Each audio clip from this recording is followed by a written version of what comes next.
mong trong chấp rồi đó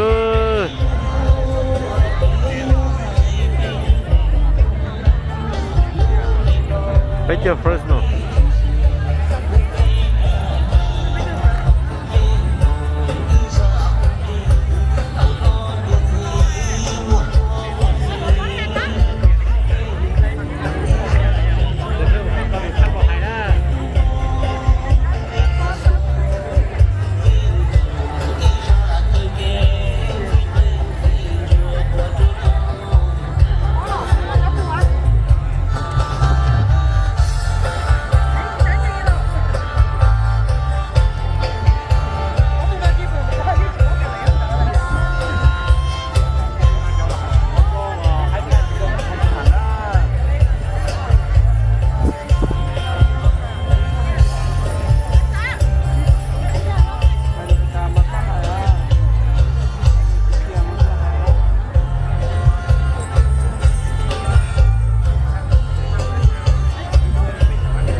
OK, bữa tên nó rõ ý do đồ bê ban xài complete trong sáng cái thế giờ giờ chỗ đó nó nơi những cái tốt biết ta gì mà thế thì nó sẽ lấy cái gì nhau bán nhanh đấy ở chị nhau chỗ kia nhớ đâu tới gì đó thứ hai thứ là giờ cầu mong bé cho này chị giờ nếu rồi giờ vì sầu về cái đấy giờ chị nó sẽ được cái gì cái đấy rồi nên sao bỏ khó lò dễ thứ hai là chỉ có chủ yếu freestyle freestyle mà có nhỏ tên nhỏ tơ gia đi cha thiên đi cha nó tao nổi nó đó chỉ lúc là do khó traditional Hmong dance giờ lên tới trong cái tên cha thọ bên bữa tên nó rõ trong bên chi tụ cha xử lý giờ máy sinh giờ trên thiên Jessica bữa tên nó rõ ý rồi trong lời chi tụ nó nhưng có ai thì nhu cầu của nó nên cha nữa rồi họ thì trong ý dạng cầu